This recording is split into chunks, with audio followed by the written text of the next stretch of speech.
Ahoy there, my children of the watch.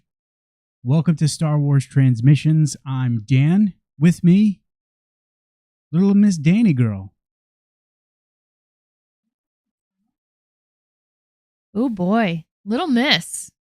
I like the starting off strong. We're going there. So holy crap. Mandalorian Chapter 21. And we have to talk at least for a little bit about the ending of the Bad Batch, because holy crap, man. I am like floored by that episode. So we're going to have to talk a little bit about the Bad Batch as well, but we're going to be diving into Chapter 21 of the Bad Batch. We're going to be giving our thoughts, breaking it down. So before we get into anything, this is your spoiler warning. If you have not watched Chapter 21 of The Mandalorian or the season finale of the Bad Batch, get those booty cheeks out of here. Go watch both of them, then come back and watch Danny Girl and I break this episode down. Holy crap. Chapter 21 was... what a ride. It was a ton of fun. I feel like I have whiplash right now. Between the two episodes, or between Mandalorian and just finishing the Bad Batch, oh my goodness gracious. What did I say to you? It was the best of times, it was the worst of times. Like, oh my god, dude. Going from the Mandalorian to the Bad Batch was just like whiplash. Like, yeah, just feeling like a total shock and awe. Yeah, well, we're doing Mando, so let's start off with Mando and how great this episode was. I know we both had a lot of fun. I loved it. There were some things that I was like, I felt like there was a very minute things that I wasn't 100% sold on with the episode, but by and large, it was spectacular. It was a ton of fun. There were moments where I was smiling ear to ear, and there were moments where I was like, hell yeah, like cheering. This was a very fun ride of an episode. I agree. I think the visuals in this episode were great. There were some great action sequences. We moved the story along. We got to see some more Gorian shard, and honestly, we saw, I don't want to call it an Easter egg, but we got to see somebody who brought tears to my eyes. OMG. And yeah, holy crap. So what do you think? Should we do a nice recap to sum up the episode? Let's do it.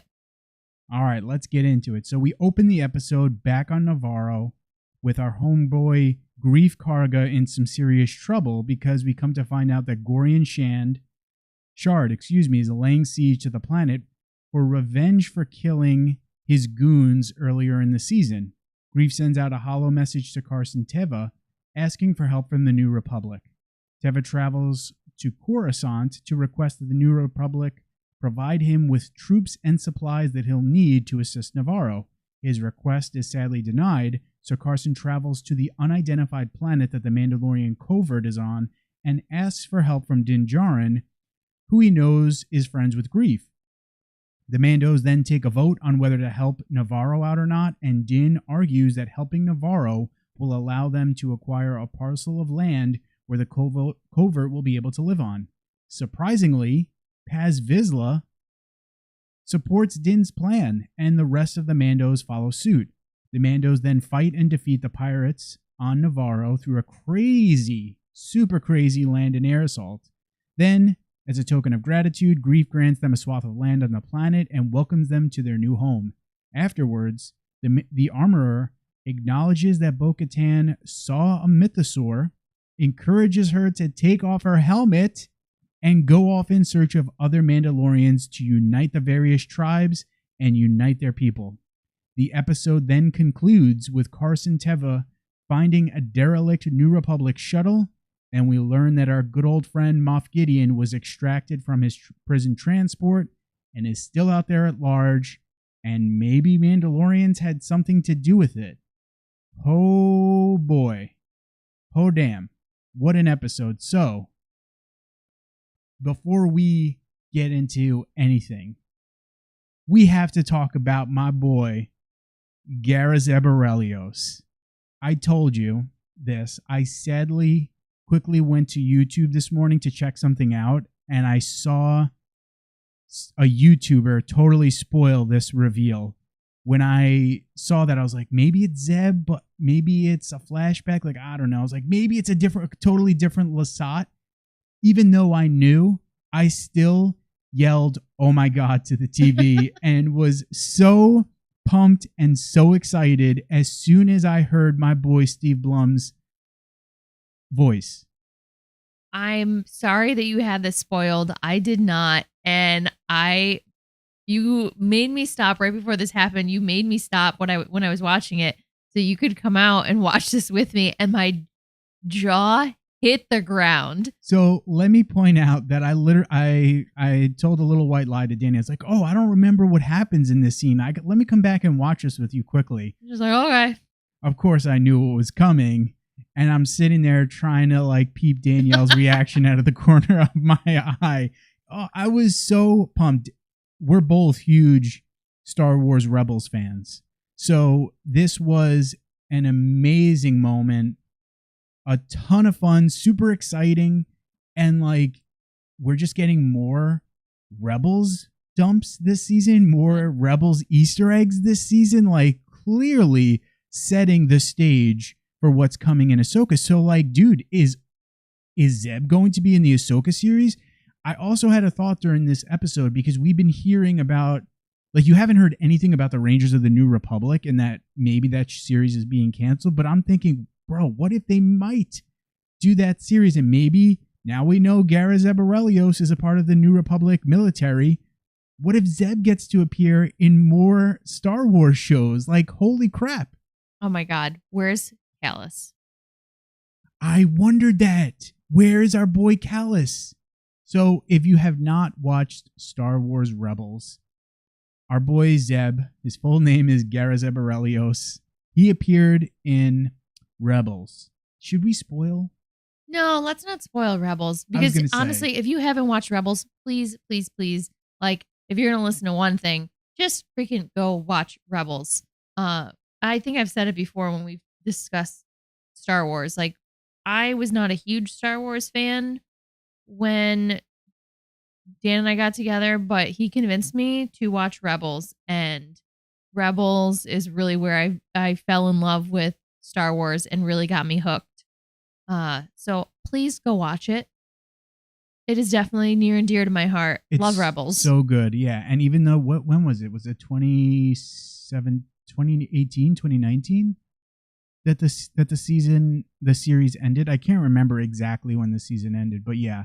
I mean, we're talking about like, 4 years ago, 3 years ago, maybe 5 years ago, max, I think.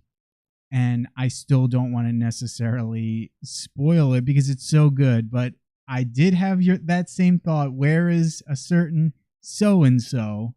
But yeah, I mean, Zeb looks incredible. I mean, look at that image there. Look how incredible he looks. Dude, this is a TV show, man. Like, think about when we went and saw Ant-Man and the Wasp and you freaking get that one. Like, this is a Star Wars TV show, and look how incredible those effects are. How dare you bring up MODOK into this conversation? Show yourself to the door. But like, yeah, I mean, they're literally, I love everything about this. I mean, even just like, I should have took a screenshot. The Snivian bartender who is serving Carasynthia and all the other New Republic pilots here. I loved that there was so many aliens in this episode. This was like almost alien overload, this episode. It was really so incredible. So yeah, like, I was literally so freaking pumped during the scene.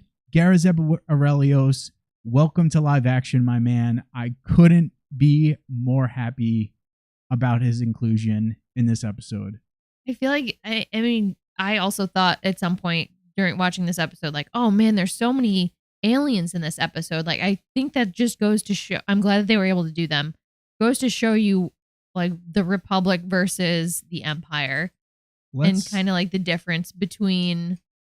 Yeah, look at all let's these. move. Look at these I'm gonna citizens of we're gonna Nevarro. fast forward a little bit because I took a screenshot specifically about that because I was like, there is a ton of aliens in this episode, and it's dope.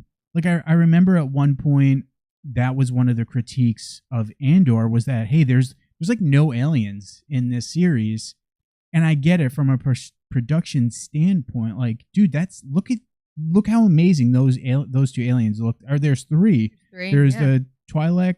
I don't know what that species is, and I just looked them up recently because that species is in Battle of Jeddah, which I'm reading now. And I looked them up recently. I was like, oh, that's what they are. And I cannot remember the name. And then the Mon Calamari.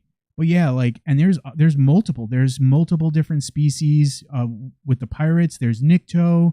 There's Blatooinians, Quarrens.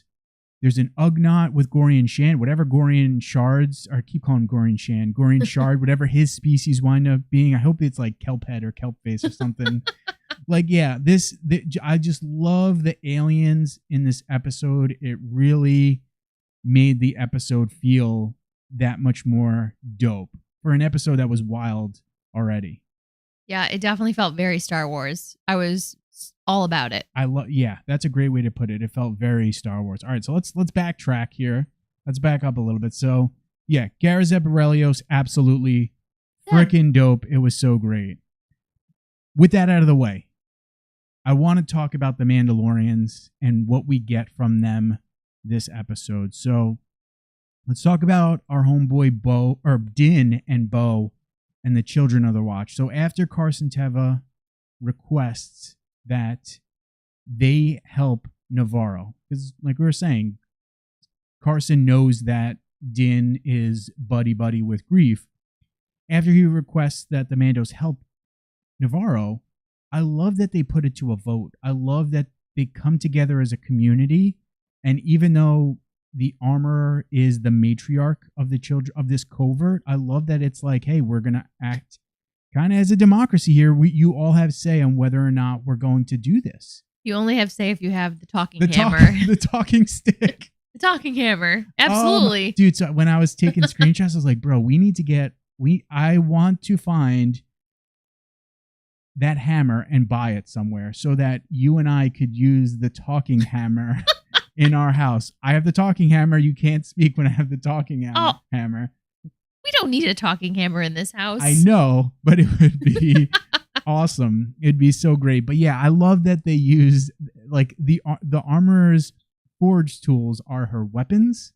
They are used for forging armor, and they're used for democratic purposes. She's a utilitarian purposes. Jill of all trades. She is just. And yeah, man, talk about like what a surprise from her, which we're gonna get to. But like, yeah, the armor. I love this episode so much. All right, so yeah, right. We get Din now making his argument that hey, we go and help Nevarro. I've been offered this parcel of land. We could set up shop there. We don't have to hide in the sewers anymore. We don't have to hide in a cave in this insane planet anymore. We could live out in the open. Our children could experience, I think he says something like our children could enjoy the sun again, something along those lines, right? And then, wow, Paz starts speaking. I'm like, oh, Paz, you goddamn stick in the mud. Of course you're going to be against Din. And then, dude, he asked the question, why would we do it? Because we're Mandalorians. I literally was like, fist in the air, like, fuck yes. Stand up and cheer. So sick. It was like that meme, not going to lie, he had me in the first half. Like, so freaking dope. And all I kept thinking about is what you and I have been discussing over the last few weeks. Din and Bo-Katan working to unite the Mandalorians. How often have we seen Paz and Din be at odds with one another and be in conflict with one another? But here they are. Paz is straight up agreeing with Din and is going to bat for Din and is getting all of these other Mandalorians to agree to go and fight that's not their conflict. Right. I love how Paz was he made his point known, but and he said it right in his little speech, like him and Din have not seen eye to eye, but Din has shown up for Paz and has showed up for the covert and has shown up for Paz's son, and Paz knows now, like I'm a ride or die now, like I gotta be. If he's showing up for me, I gotta show up for him. And I love too that not only does he say like, "Yo, Din has had my back," Bo has had my back. Yes. When all of us thought my son was dead, including me, Bo-Katan got her ass in gear and showed us that we could still save my son. Like, I love that it wasn't just, hey, Din has had my back. It's Din and Bo have both had my back, which again is just, to me, more proof what you and I have been talking about. That I really think, initially my thought was, oh my God, these two are going to be adversaries, Din and Bo. I think that clearly this series is being set up as Din and Bo helping to reunite the Mandalorian people, and I absolutely freaking love it. Absolutely. I was trying to peep your screenshots because I did want to mention one thing from later on in the episode. That Paz, I'll just say it now at this point because we're talking about Paz and Din. At the end, when Bo comes out with the armor, there was definitely a point where Paz kind of clocks Din after he sees what's going on with Bo and the armor, and he's kind of like gives him a side eye, like, what do you think? Oh, don't you worry. Okay, good. Oh, don't you worry. Sonia, welcome to the chat. Glad you're joining us. Yeah, I totally caught that. Say no more. We'll wait. Yeah, we're gonna put that on ice okay. for right now. But yeah, I really like that we're seeing both Din. Really, at this point, you could make the argument that the leadership group is right. It's Din, Bo-Katan, Paz, as well as the armorer. The armorer is the matriarch. She's the one that's leading this group. But I like that Paz, Din, and Bo hold sway with all the other Mandalorians as well. And yeah, think about Paz has been kind of a chump throughout this series, and I love that he's becoming like a character that people are down with now. Marshall Ada, welcome to the chat, my friend. Danny Girl and I were so pumped Zeb was back. I love me some Zeb Aurelio. So yeah, that was super, super exciting. Now, I also like too that they they decide, hey, we're going to go and help Nevarro. And again, Bo-Katan just going straight into like Bo-Katan leading the charge mode. Yeah, tactical mode. And I love that. Like, you think back to episode 1, and she's just like depressed Bo on a couch with a bag of potato chips and like crumbs all over her clothing. And here she is, like, she is a Mandalorian that has serious purpose right now, and she is like thriving. This is in her wheelhouse too. Like, yes, she was a part of a terrorist group, which we've mentioned many times before, but like she was a leader of that group, and she's just showing she's pulling on those skills and that skill set to give all these hollows and put together a plan to really unite these people in a common cause. I could not agree more, because yeah, she's the one that has battle experience. Like, yeah, Din has been in battles, right? But she has literally fought in wars. She has fought in numerous conflicts. So it would make sense that, hey, we're gonna allow Bo-Katan to lead the charge here, and we're going to use that expertise and that knowledge. Yeah, I love how too the Mandalorians are all in her gauntlet, and then it's Din and Grogu in the end one, and you could see he's still able to hear her as she's speaking, and he's still following along with Bo as she's making the plans. And I love that. I love that she's leading the charge. She's the one that is setting up this strategy, this plan of attack, and everyone is just, yeah, we're going to go along with what Bo-Katan says, because clearly she is a smart warrior, and is a very capable warrior and an experienced warrior. Heck yeah. I'm so excited. I'm dude. So happy to see our girl thriving. I agree. Dude, and then the battle starts, and holy crap. Can I just say that what a travesty that this ship goes down. I know. This is such a beautiful ship. Like, it's a bird. One of the dopest ships in Star Wars. Like, there was during one of the Q&As I did maybe a month or two ago, someone asked me what my favorite starship was in Star Wars, and I'm not the biggest like ship guy, but that ship I absolutely freaking love. Like, it is so sick looking, and I was so bummed when it goes down. It kind of looks like a zebra. It does. After you said it looks like a bird, it does look like a bird. I don't care. It looks cool. It does look dope. I'm totally with you on that one. The battle, holy crap, man! I thought it was super fun. Well, okay. I mean, I guess as fun as a battle can be. I thought it was exciting. There was land assault. There was ships fighting one another. We got some flying with Mando and Grogu. It was great. It was so dope. So, dude, the moment when Bo-Katan is like, all right, assault team 1, go, whatever she says, and they just drop out of the gauntlet. I literally was like jaw to the floor. And we saw this in the trailer. I knew it was coming, but still experiencing it for the first time as you're watching the show was so dope. And then, dude, right as they land, this freaking the Anzellans, I love, of course, the Anzellans, of course. But like, dude, how brutal is this? This Mandalorian has got one of the pirates pinned to the ground and just blasts them. I didn't they ain't catch messing that. Around. Like, I quickly saw that they shot the person, but I didn't realize what they did until I went back and watched it. And I'm like, holy crap, they like just straight up murked that person. Damn. Yeah, they were brutal. I mean, I have to say, it was a little bit of a whiplash from, what was it, last episode, the episode before, when they were doing their little on the beach. Yeah, to go from one to the other, I was like, okay, I'm glad we're seeing the Mandalorians in true fighting form, to see that they're actually like a force to be reckoned with. Going back to our, like, was it last season when they were fighting?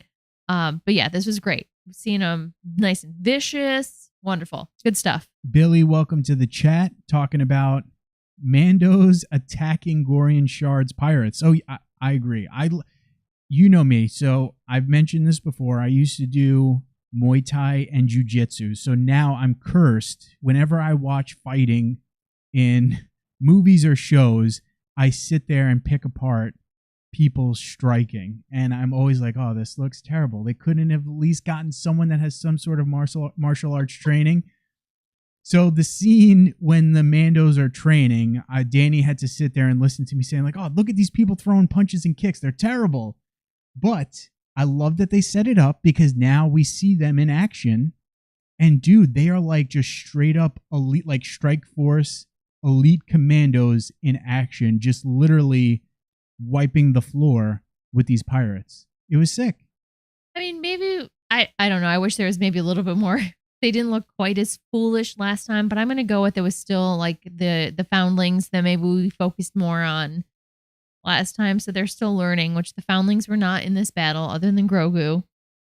But it's okay. Little gripe. Little baby. I get it. That's understandable. Detail. The only time where the Mandos were in any kind of trouble was when the pirates had them sandwiched, and then the Trandoshans, the Trandoshan pirate and some of those other pirates set up that like heavy, it's not supposed to be an E-Web cannon. I don't know exactly what kind of gun it is, but it's some sort of like heavy cannon, and Paz winds up getting shot with it. And that's the only time where the Mandos were in any sort of trouble. And then we get the scene with the freaking armorer dude, just like, yo, watching her use those forge tools as weapons is absolutely sick. She is a force to be reckoned with. She's like very methodical, and just, she's going to get it done. She's going to take you out and be done with you. One of my favorite moments in the battle was when she threw her hammer. I think it was an Aqualish pirate. When she threw her hammer at the Aqualish pirate's head, and you just hear a thud as the pirate hits the ground. It was really, really dope. That battle was like so much fun. So much freaking fun. When you were watching it, I had to come in and join you at that point. Just a lot of really cool moments. And again, I like that, think back to season 1 when Quill is talking about to Din how the Mandalorians are these legendary fighters. I love that we get to see that in action. We get to see them literally acting like this elite strike force. And dude, I completely forgot. We get the quote from Din when Greef says to him like, "Oh, thank you for coming," or whatever he tells Din. And he said, "But dude, the numbers aren't good. You guys are outnumbered 10-1." And Din makes that comment. I like those odds, calling back to season 1 when he says to our boy Werner Herzog, what do we remember Werner Herzog's character's name? Did we ever find out his name? I can't remember. I don't remember. I'm drawing a blank right now.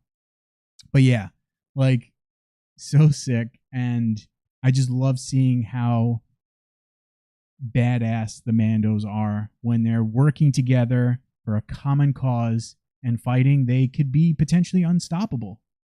Absolutely. And I feel like that is going to be a key piece to our future, or their future, excuse me. I also loved how happy Greef was when he realized that Din was the savior coming to help. He was so thrilled.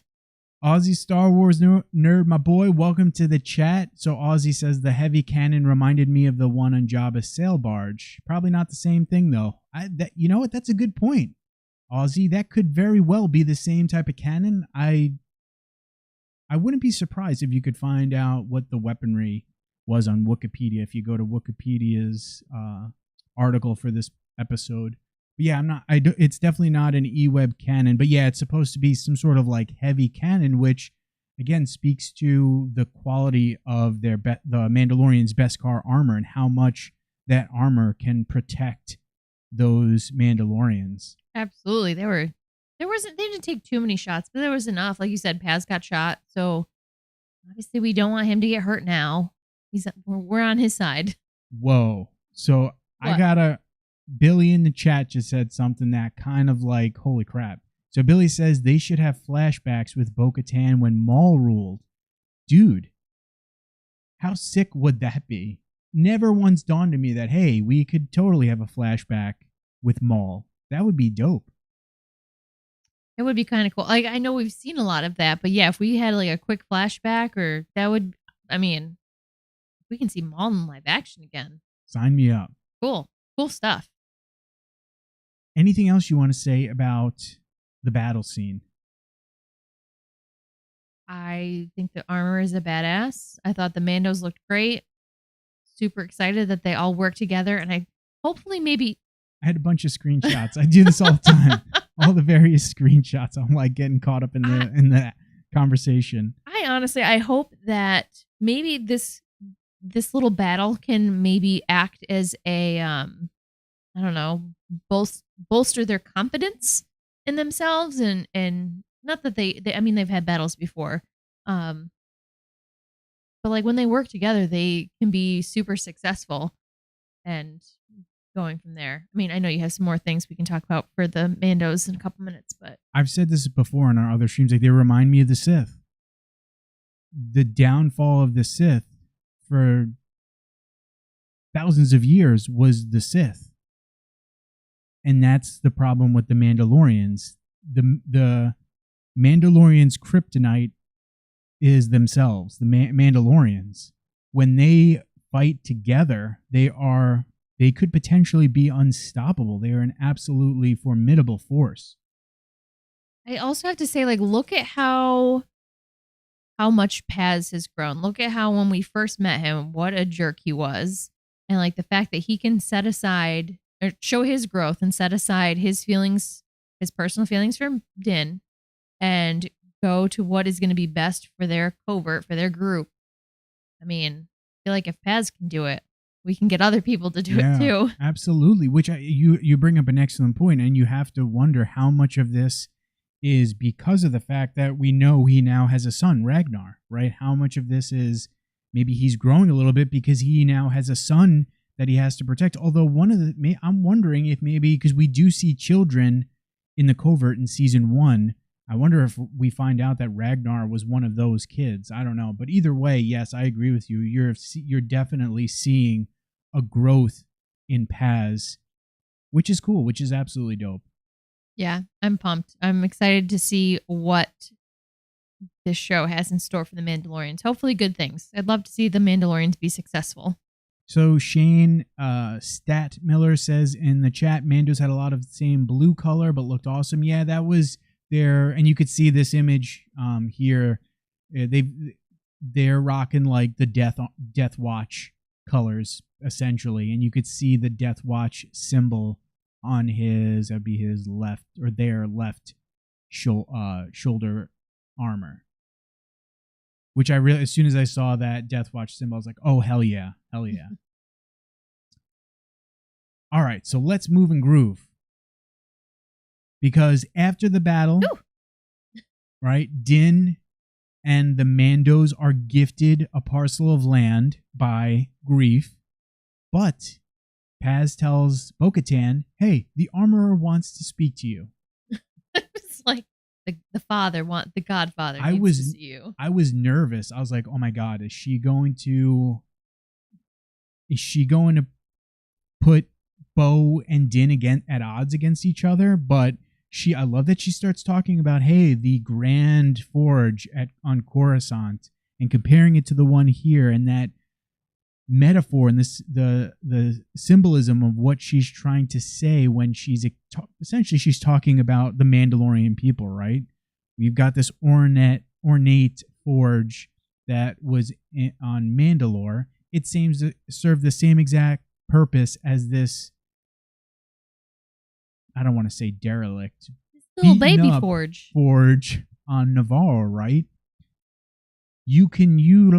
Both things can serve their purpose, which is what we've talked about when we talk about Din and Bo-Katan. You can utilize different aspects and different traditions of your culture to create something new. They're going to be able to serve the same type of purpose. And I love that as the armorer is explaining this to Bo says to her, I understand you. I understand what you're getting at. That message is not lost on Bo-Katan. And then the armorer tells her, take your helmet off. I thought the armorer was like testing her. I thought she was too. This whole scene made me so nervous at first. Oh, me too. It was like palms were sweating. And I obviously, when the armorer says take off your helmet, Bo was like, what? Like I think she was also quite taken aback and thought maybe she was being tested as well. Yeah. I was very, very hesitant that I didn't think Bo should take off her helmet, because I'm like, oh my God, the armor is going to be testing her to see if she's actually like one of them. But I'm glad. I think what wound up happening is so much cooler. So basically, the armorer tells Bo, I grew up thinking that the mythosaur was a story of legend. You have seen one of them. You have walked in both worlds now. You've been a part of our covert, living according to the creed. You have lived a Mandalorian of royal blood. You have been a Mandalorian that has taken off your helmet. You've walked in both worlds. You can be the one that can reunite our people. You need to do that. And I love that because, again, it's what we've talked about multiple times in our streams. Like, to me, that is so much more of a compelling story versus Bo and Din are going to be adversaries. I feel like that's so much more compelling. I love, like, seeing the Mandalorians coming together and fighting is so much doper than seeing the Mandalorians coming together and fighting others, fighting a cause, coming together to fight a cause is so much doper than seeing the Mandalorians fighting amongst themselves, because we've seen it multiple times at this point. That this is, to me, is so much more compelling and so much more interesting and intriguing. And I love it. I've mentioned this before, like, Bo-Katan is an excellent character, and I love that she kind of has a little bit of a shady past, and we're seeing some redemption here with her. It's dope. I agree. We've both talked about it at length. We both love Bo-Katan. So anything good that's coming her way, I'm excited for. I'm excited for maybe seeing some adventures that she has, or maybe seeing who she finds. I think that can really open up where this story might go. I'm so excited. You said something to me that I was like, holy crap, Danny, I didn't even think about. So who do you think could be someone Bo-Katan could run into? My personal favorite is Sabine Wren. Have you ever heard of her? Oh my god, how dope would that be? Another one that would be cool would be Fen Rao. Oh my god, I completely forgot about our boy Fen Rao. Fen Rao, so Sabine, another Star Wars Rebels character. Fen Rao is another Star Wars Rebels character. Dude, that would be sick. I never for a second thought of Fen Rao. Even after you said earlier to me, oh, maybe she'll run into Sabine Wren. Never once dawned on me that, hey, maybe she runs into Fen Rao. I mean, maybe, do you think maybe the Wren clan is kicking around like the rest of Sabine's family? I mean, there's plenty of Mandalorians. Wren? Oh, Ursa Wren is probably still alive at this point. Didn't we see her? Didn't we see one of the Wrens? Did we? Second season? Wasn't it Ursa? I don't know. Now I have to go back and look. I don't remember. I don't recall. We might have seen. We may have. We might have. But either way. I mean, either way, yeah. That's a possibility. If she's finding all these Mandalorians, she could be finding lots of people. It opens up the possibility for a lot of storytelling, some really great moments.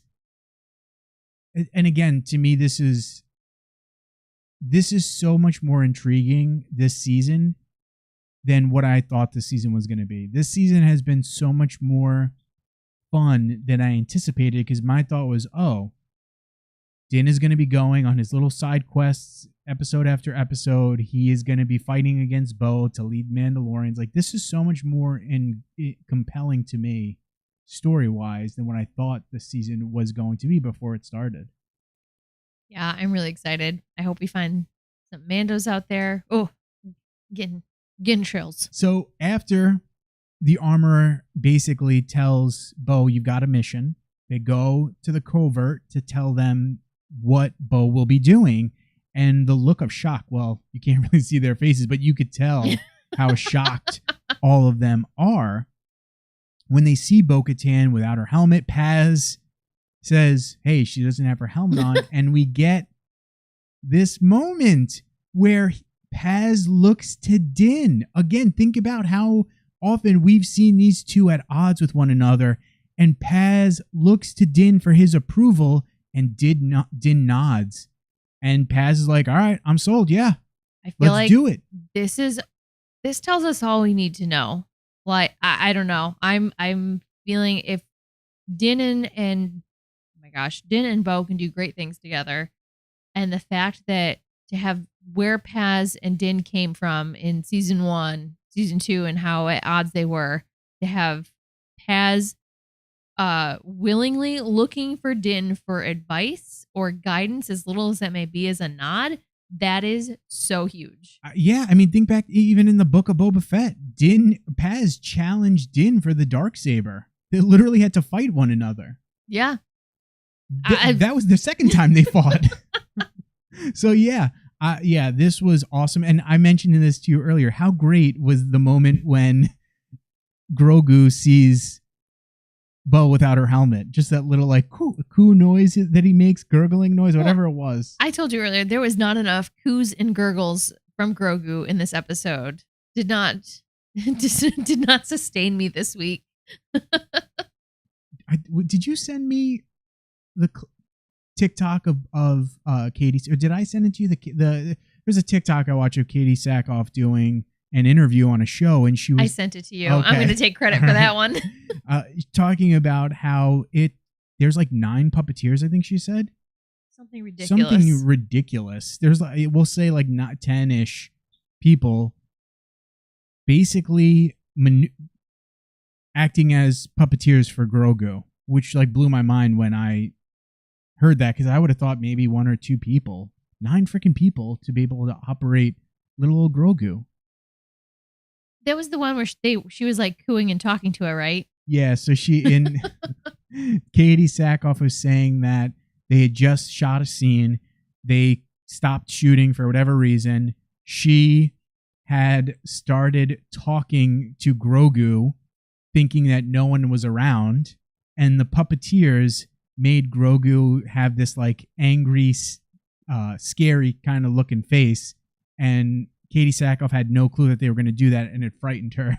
Because it sounded like there's microphones or in in Grogu, so like the puppeteers can kind of see, and maybe even a camera to kind of like see and hear from his perspective, which is really cool. Which would make sense because that puppet cost, what was it, like $1 million, something like that? Like, yo, that is a serious puppet. That thing is no joke. So yeah. Could you imagine like the contracts you have to sign just so you can like pick up Grogu? $1 million. Well, that's the one actor.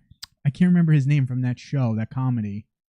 Oh my God, was it one of the Wayans brothers? Yeah. I know what one you're thinking of. Happy Endings. Happy I can't Endings, think of his yes. name. Yeah, that one actor from the episode, who was first season. Yes, one of the stormtroopers who punched Grogu in season 1 and like damaged the puppet.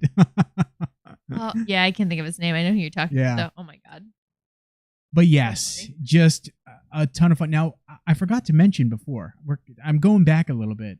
I completely forgot. Like, yo, not only did the Mandos defeat the pirates, Gorian Shard just like blew up in a freaking ball of flames when they shot his ship down. I mean, I'm a little sad we're not going to see him again, but I concur. I mean, he looked really cool. But R.I.P. man. I agree. I was a little bummed that that's all of Gorian Shard that we got. Maybe we'll see him climbing out of the wreckage later on. Maybe. Yeah, that's very much a Star Wars thing, right? Like, unless you see a body, don't automatically assume they're dead. That is what I'm living on. Yes, that is what I'm living on as well. After, just gonna throw that out there. Oh, we're not going sad yet. Not yet. So let's see. What? Anything else about Bo-Katan, the Mandos, Paz, the Armorer? I don't know. I'm loving the growth. I'm loving them working together. I'm really excited. We have 3 episodes left in this season to see what Mandalorians help add to their cause and retake Mandalore, you know? Dude, I have to say, I love your, I don't know if it'd be a theory or just the fact that we could potentially get Fen Rao and Sabine Wren. Like, how sick. That would be so awesome. And I mean, and I mentioned this not last week, I think the week before that, either Dave Filoni or Jon Favreau had said, like, there is going to be craziness that happens in this season. And I'm not surprised. I mean, we're 5 episodes down. We've got 3 more to go. And we've already gotten some wild stuff. Like, what other aces do they have up their sleeves? It's going to be exciting. That's for sure. I'm pumped. Totally pumped. All right. So let's switch gears. I want to talk about the New Republic. Oh boy, the damn New Republic. So we're going back to the beginning of the episode. Our boy Carasynthia, he gets the holo from Greef saying, hey, Nevarro's under attack. We need help from the New Republic. We're independent. I don't take this call for aid lightly, but we need you. Zeb, that's when we get Zeb's appearance, and Zeb is telling Carson, like, hey, good luck petitioning Coruscant to help you. We've sent dispatches for however many rotations now, and we haven't heard a single thing back from Coruscant. Good luck. And then Carson's like, well, you know what, bro? I'm going to go to Coruscant. And would that be like the New Republic's version of the Pentagon? Just like walks right in, and like the one, like the Colonel Tuttle is the character, Tim Meadows' character's name. His like assistant or whatever just kind of stops Carson, but yeah, Carson just walks into this like New Republic military building like it's nothing. But also clearly in disarray. Like the droid is being a sassy little snotty pants. Oh yeah. So this guy right here, this gal or guy right here, I love this. So yeah, right? Clearly. I think they're feeling a little disjointed. Little not ship shape, not spick and span. Tip top tidy. The New Republic is looking rough. So this character here, their name is Colonel Tuttle. And you could see same thing like what we saw with Dr. Pershing. He is drowning in work. He cannot keep up with the work that's coming in because the New Republic is what I find so interesting is that the New Republic is doing everything in their power to do the opposite of what the Empire did. But because of that, just like how planets suffered under the Empire, planets are in the very early days of the New Republic suffering because of the New Republic trying to do the exact opposite of how the Empire would have handled things. Mm-hmm. They are crippled by their bureaucracy and their red tape, and we're seeing that in 2 episodes of The Mandalorian. We saw that with Dr. Pershing, how he's struggling with he struggled with his work. We're seeing that with Colonel Tuttle, right? When Carson is saying, I would like to request basically troops and supplies to go and help out Nevarro, Tuttle's like, bro, they're not a member planet of the New Republic. We can't give them aid when we've got planets that are requesting help and are in a queue, and this is a non-Republic planet. Like, sorry, bro, we've got too many people waiting for New Republic aid. Which is obviously very disappointing because clearly the pirate situation is not great. And when we go back to the Nevarro, they have blown things up. The pirates are running amok. They're drunk in the streets trying to shoot down the monkey things. The Kowakian lizard monkeys. Kowakian lizard monkeys.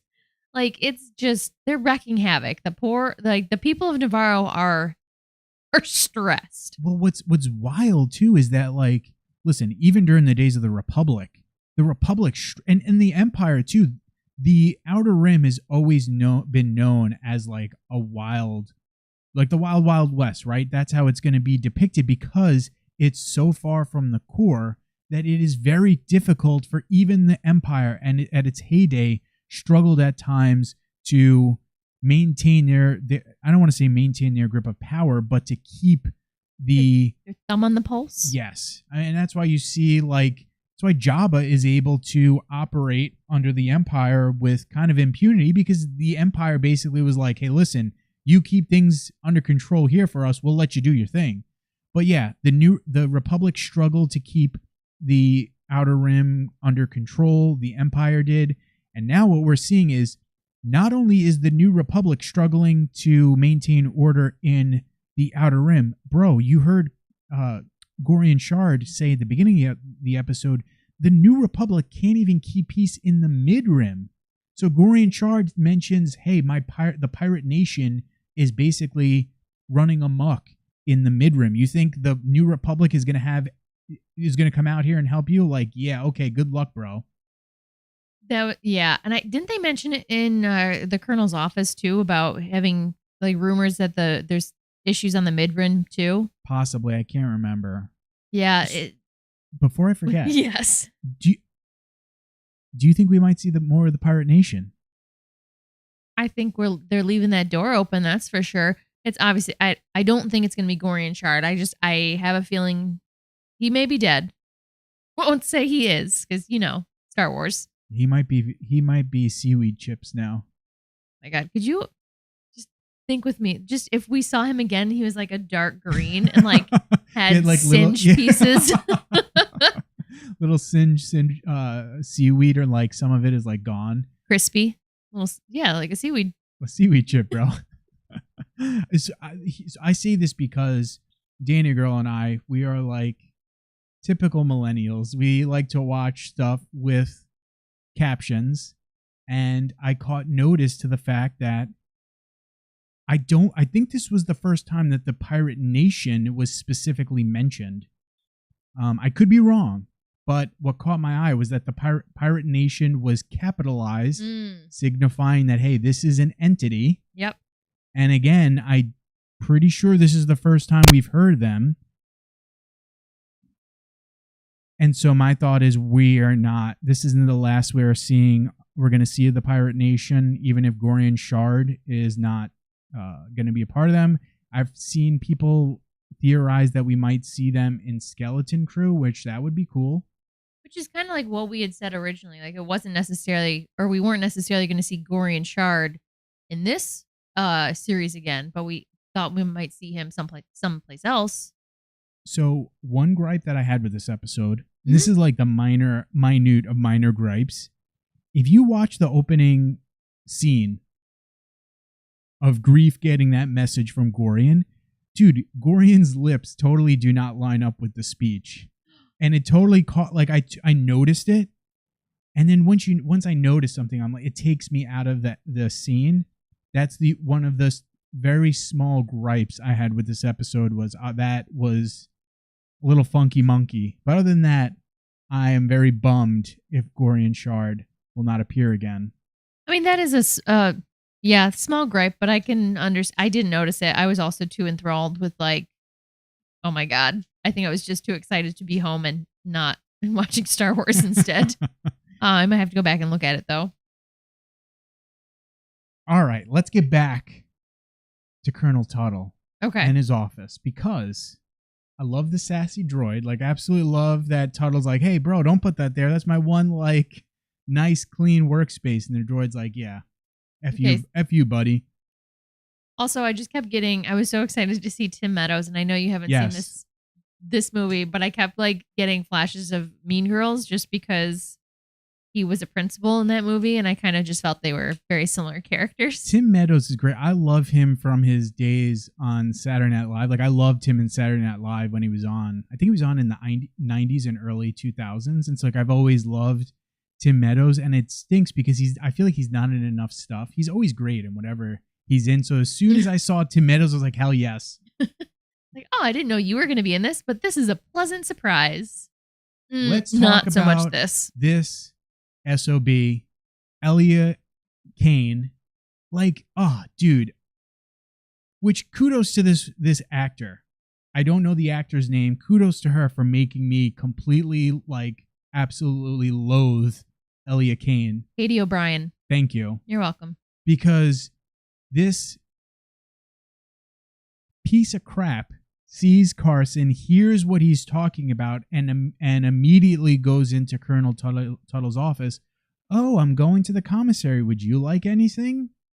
Yeah, okay, weasel your way in there, girl. And as Colonel Tuttle is saying, basically denying Carson's request, he's saying, hey, we've got no, that's right. Elliot tells him, like, hey, Nevarro hasn't signed the charter to become a part of the New Republic. And Colonel Tuttle, oh, yeah, that's right. We've got member worlds that are requesting aid, and there's a line of them. We can't just drop what we're doing to help a non-member world, even if we know that something is happening on the Outer Rim. Because, like, think about how callous it is that imagine seeing a message from someone saying, we are being decimated, we are being killed by this group of people, we need your help. And he turns the message off, like, not even midway through. It's like, hey, I get the gist of what the message is. Sorry, we can't help. Oh, never mind. We don't need to compare it to real world. Yeah. But also, can I point out that Carson has no love for Elio when he sees her badge that identifies her as an ex-Imperial.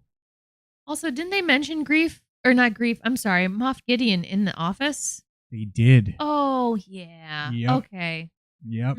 So, yeah, just shady stuff. Just, again, showing how... I want to know what she did to, like, convince them that she's good, because she is very clearly, obviously, she's still working with Gideon. If there was any doubt before, I feel like this should solidify it, that she is somehow communicating with him or his people, or, you know, maybe had a tie into what we saw at the end of the episode. Yeah, I mean, 100% right. Think about the stuff that we're talking about with the New Republic. Like, they're struggling as it is, and now they've got the Empire has put Imperial Remnant has put spies in the New Republic to basically sabotage the New Republic and to allow the Imperial Remnant to continue operating the Outer Rim and building up in strength. Like, I love this. This helps explain the disarray of the New Republic, and I think absolutely helps provide more of an explanation as to why the final order or the first order is able to eventually like rise to power in a few decades. I was gonna say, I remember when the Force Awakens was released. Like, oh, it's only 30 years or how much time? Like, how did they come to power so quickly? I feel like this, like you said, this is a good example. I mean, they're literally just being eaten away from the inside. The call's coming from inside the house. Yeah. I mean, dude, this is 3 years into the New Republic. So I take that back. It's 4 years. So the Galactic Concord and 4 ABY is when the Battle of Endor happens and when the Empire is almost basically defeated. 5 ABY is when the Battle of Jakku happens and the Galactic Concordance is then signed, ending the Galactic Civil War. And then the New Republic is now the official government of the galaxy. So we're now in The Mandalorian taking place in 9 ABY, so only 4 years, and you're seeing in 4 years' time, the New Republic still is not getting their shit together. They are still struggling to keep things together. And yeah, that absolutely. So in about 20 years' time ish, the First Order is going to come about. And what I love is, we don't have to go off on a huge tangent here, but like some of the books that we've gotten that provides insight into this time. This series, I think right now, it's only been 2 episodes we're seeing of the New Republic, really provides more insight and information to help explain how the First Order is able to come to power, which I really, really like. Yeah. Now, go ahead. One other thing I want to mention, because Carson is basically saying to Colonel Tuttle, like, hey, there's these pirate attacks. We know the Empire is operating the Outer Rim. TIE fighters and stormtroopers are in Nevarro, all willy-nilly. There's got to be a connection. And Tuttle's like, yes, I agree with you. There's probably a connection.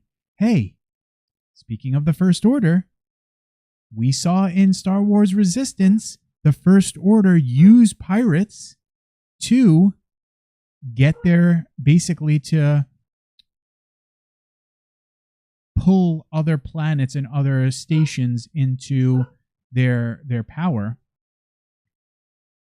And I think the Empire is 100% using pirates to... I'm trying to think how do I want to say this, to basically gain a stronger foothold in the Outer Rim. I mean, continue to create chaos. Let chaos reign, and it's going to pull people apart, and then you can, look who can swoop in and try to make things better and bring a new order together. That is exactly my thought. My thought is, I've said this so many times at this point, I think Thrawn is pulling the strings.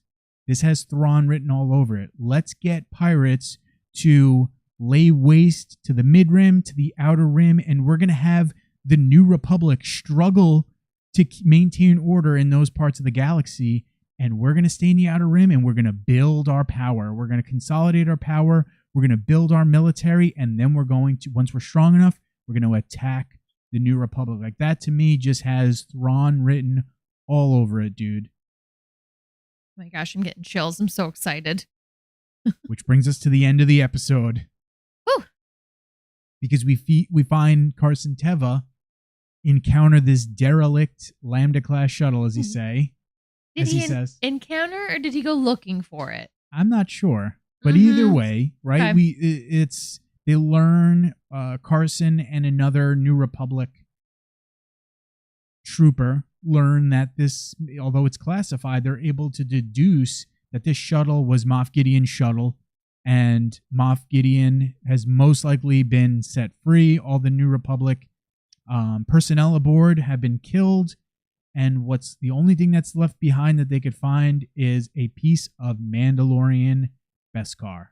And you and I talked about this after you had finished the episode. Obviously, to me, this is I think this is a frame job, right? It screams to me that the Mandalorians would not have a hand in this. Why would they? Moff Gideon laid waste to the covert on Nevarro, although We do hear Bo-Katan say to Din in episode 1 that there are Mandalorians in the Outer Rim acting as mercenaries. So maybe Thrawn did hire Mandos. But again, look how strong Mandalorian armor is. I find it very unlikely that a piece of Mandalorian armor would get chipped to the point where a piece of beskar would come off and lodge itself in the walls of the ship. I do want to say, if this is a classified, like this crash or whatever was classified, why did they leave it floating in space? They didn't say the crash was classified. Basically, the shuttle the information on the shuttle was classified, but the trooper was able to deduce that it was Moff Gideon's shuttle because they figured out, hey, this is when the ship took off. This is when it took off. Hey, that aligns with when Moff Gideon's shuttle was supposed to take off. That's how he's able to figure it out. I was just a little like, wow. I think Teva went searching for this ship because he's not going to, on a whole galaxy, he's not just going to come across this ship.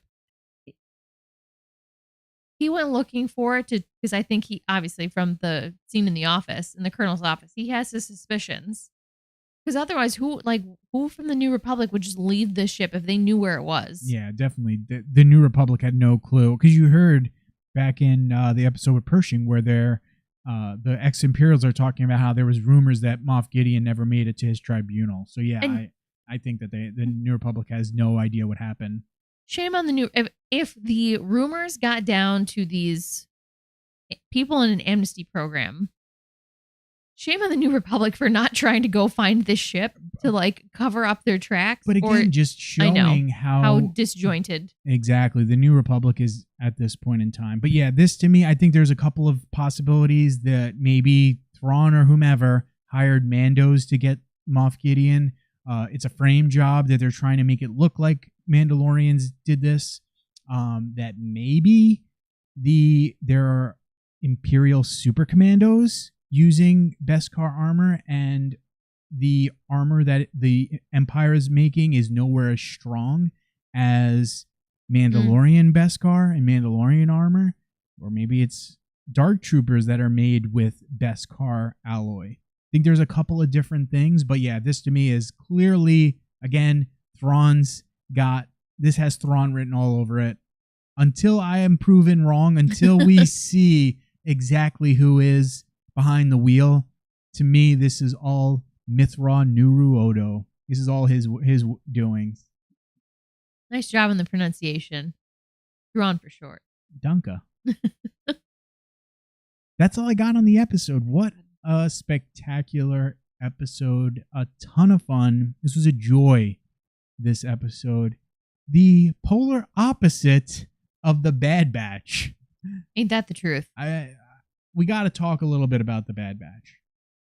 Okay. Because... Still spoilers for the Bad Batch. Because, oh my God, please go watch this if you have not. Just go now. Bring a box of tissues. I cried my eyes out watching that finale. I literally so Danielle was watching it. I had watched the 2 episodes before Danielle. I'm in the kitchen making my lunch.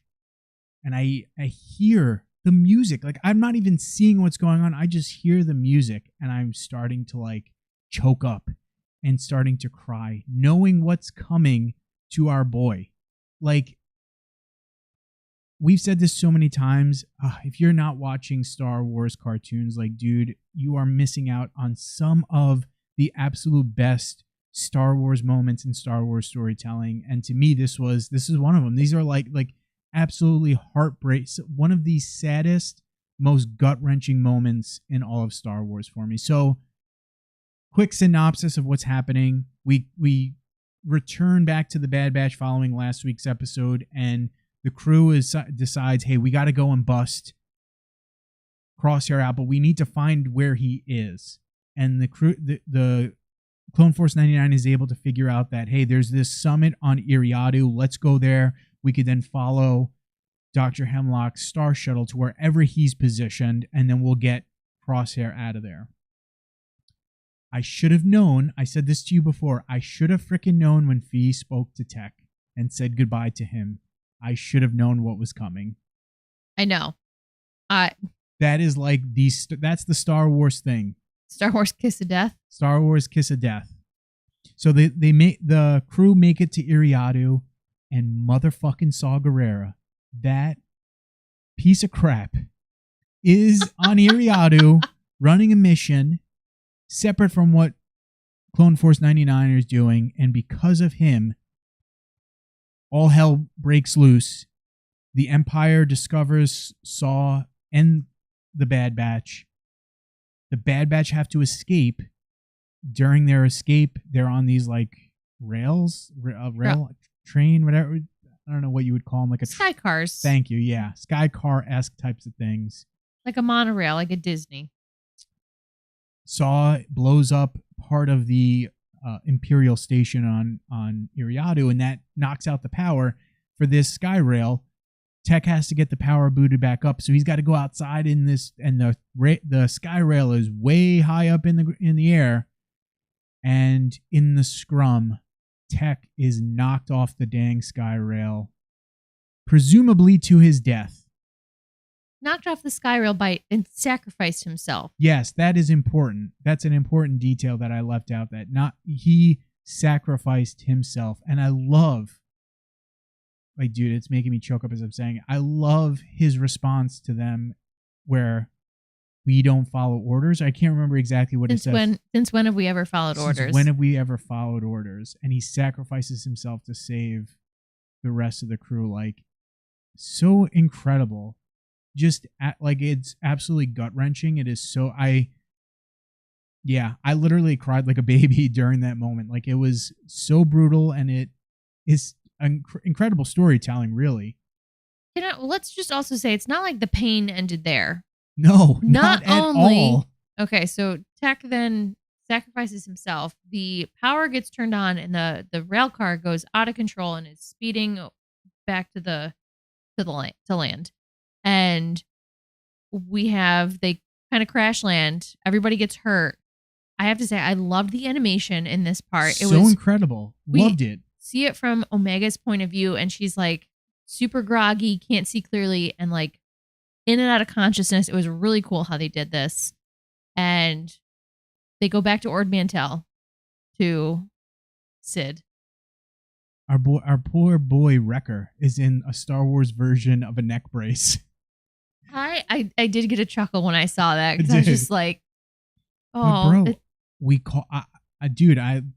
I put out a video like, what was it, a year ago at this point, a year and a half ago, whenever season 1 aired, saying, hey, Sid's going to betray the Bad Batch. Oh, did she ever? Jesus Christ. And we talked about this at the beginning of the season too, that Sid is 100% going to sell the Bad Batch down the river, and that's exactly what she did.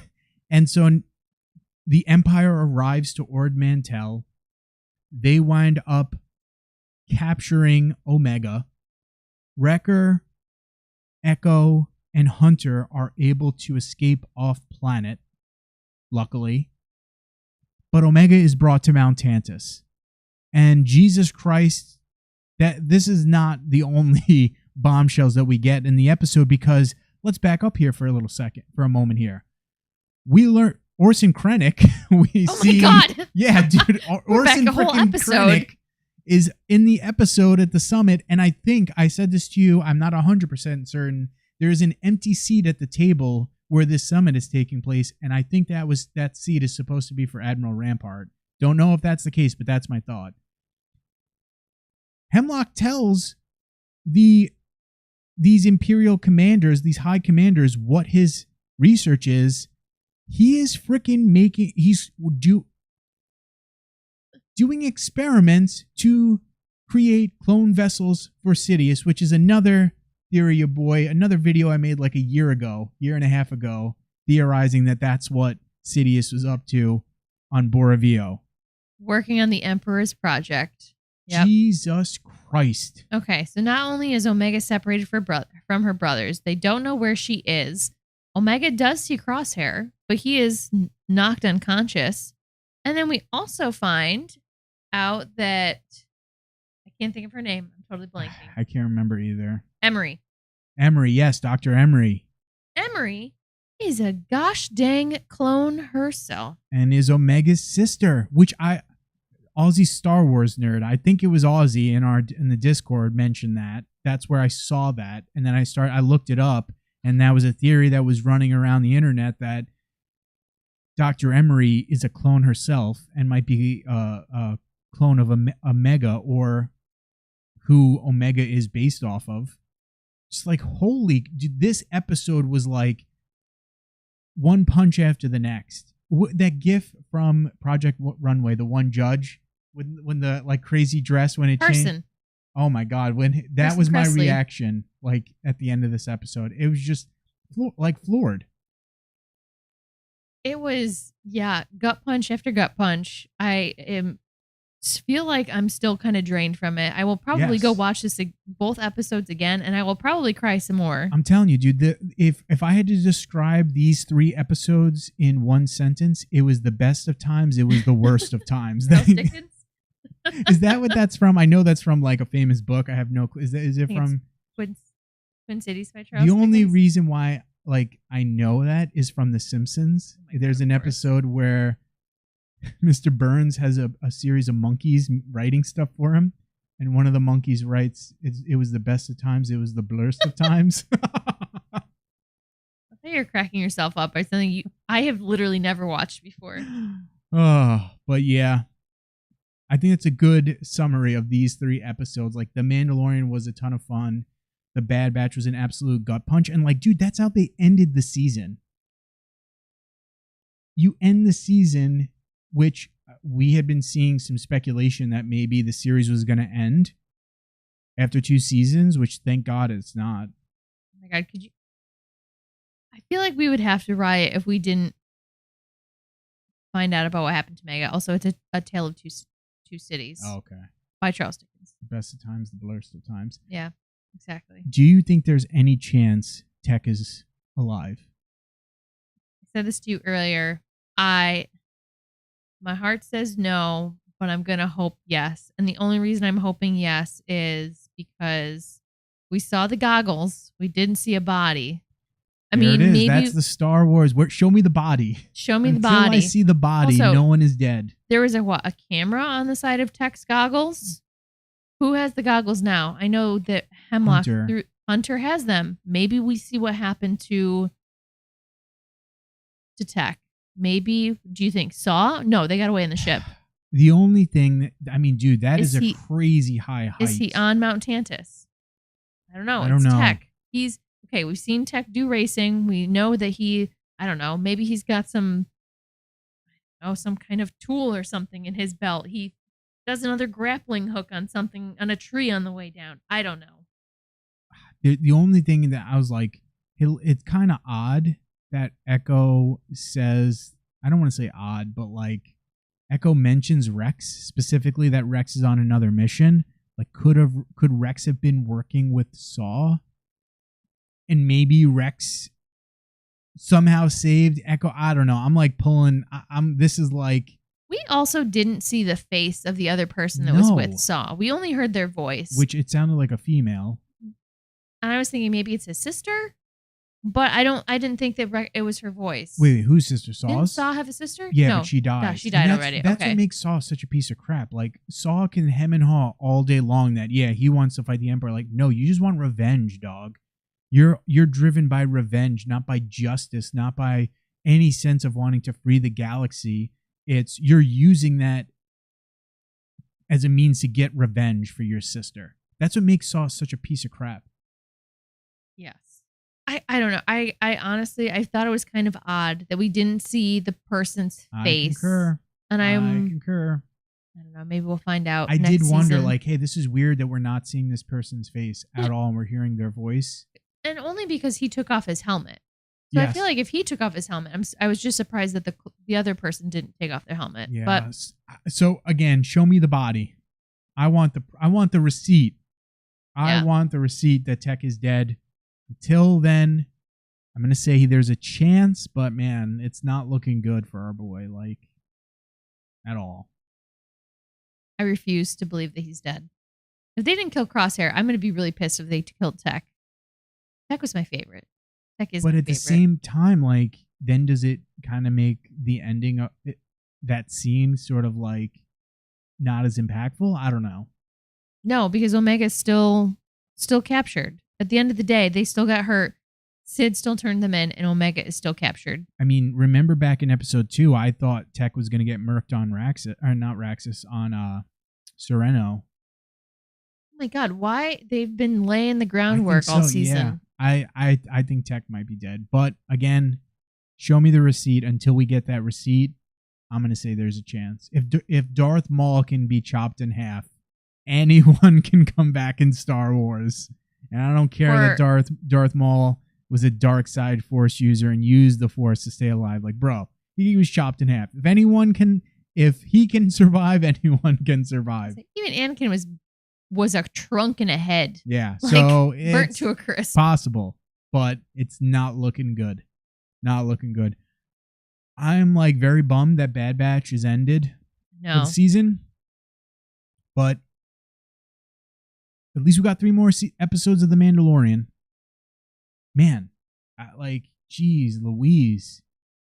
And then we got, bro, my birthday's coming up, and then we're right next day, May the 4th, baby, and we're gonna get visions. Like, I said this to you today. I'm sure there's people that might hear this and be like, "Oh, this guy's a jabroni." I say this to others as well. I'm so thankful for Disney that Disney bought Lucasfilm. I'm so this today alone is worth Disney buying Lucasfilm, because man, what an awesome day to be a Star Wars fan. For a mere $4 billion. Yeah. Hey, it's not my money. I don't give a crap. Yeah. I take the same position with the Yankees. Not my money. I don't give a crap. Just go spend however much. Oh, Mamacita. Oh, Jesus Christ. We get opening day tomorrow. Oh, my goodness. So Danielle's got to live with me. The New Yorker and the New York accent in me comes out when I watch the New York Yankees, the Rangers. The Jets, not so much, because I'm used to the disappointment with the Jets. Mm-hmm. But boy, looking forward to tomorrow. Anywho, an excellent day to be a Star Wars fan. This was a grueling but awesome day of Star Wars content. I think that's a good spot to end it, because I'm emotionally drained from today. I feel like I need to go take like a year-long nap after today. You know, any day that the Mandalorian and the Bad Batch drops should just be an automatic holiday. Let's try to get our representatives in Congress to pass a new bill whenever there's a Star Wars show. People are not allowed to work. Fair. I think that's totally understandable. I think so too. Let every day be Star Wars Day. But that's a good spot to leave it. Okay. Now's a good time, you knuckles heads. If you have not liked this video, like the video, subscribe to Star Wars Transmissions. Let us know what you thought of The Mandalorian Chapter 21 and of the season finale of The Bad Batch. Let us know your thoughts down in the chat. Follow the channel on TikTok at SW Transmissions. Danny and I were talking about this last night. Like, I have no clue if TikTok is going to get banned. Hopefully not. So follow us on there in case TikTok isn't banned, and you can see me talk even more about Star Wars. As always, I got to make my freaking lunch, finish making my lunch for tomorrow. So we're going to call it a night there, my friends. Thank you for joining us. I hope you guys like The Mandalorian and The Bad Batch. I can't believe we're going to have to wait a whole nother year for The Bad Batch. That's going to stink. But at least we got Mando next week. And with that said, my friends, thanks for watching. May the Force be with you. And stay nerdy.